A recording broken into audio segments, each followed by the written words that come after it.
I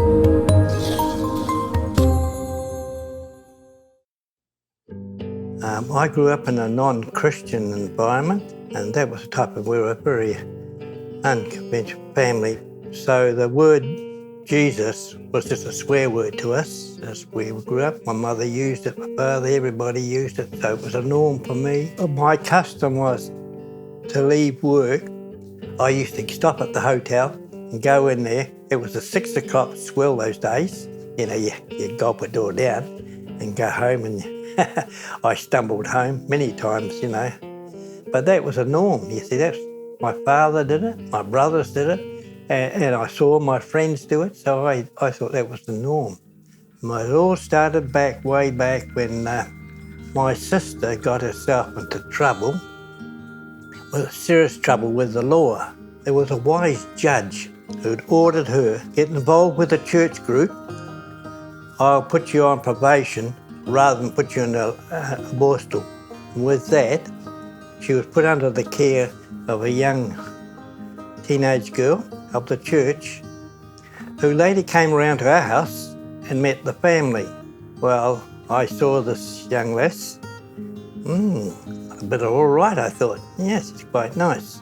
We got on well together somehow, and just seemed to click. And I asked her, plucked up the courage to ask her to come out with me. And she agreed, which to my surprise, we went to the pictures in Riccarton at that time. But just during the pictures and walking home, she said to me straight, "Listen, Roger, don't get too serious with me, because I'm never going to marry a boy that's not a Christian." But she said, "I like you, you're a nice boy, and I see good qualities in you," which encouraged me a wee bit. With that, she invited me to go to church. Well, I made every excuse I can, but she always had the answer. And I went along to this church on the Sunday night, and I don't know from that day to this what was preached, what was said, what convinced me, but when the appeal was made, I knew I had a palpitation in my stomach, and my whole inside was just reacting, and I knew I should go up to the front. Unfortunately, I didn't go up. All that week, I couldn't wait till Sunday night came along. Sunday night came along, I got dressed up, went to church with them again. There again was the salvation message preached, and the appeal was made, and I still didn't respond. But all that day I was not tormented, but I couldn't understand what was happening to me. Ooh. Now I could have just decided that, was I going mental, or what was happening? But strange thing, when I got home, I paid my sister 10 shillings, which was a lot of money in those days. And I said to her, "You go and make an appointment over to the minister, and see what time I can go and speak to him." She duly came back and told me, and I went across to him. And when I arrived at the church, over the manse next door to the church, the minister agreed with me, took me inside, gave me the gospel message, and I prayed the sinner's prayer.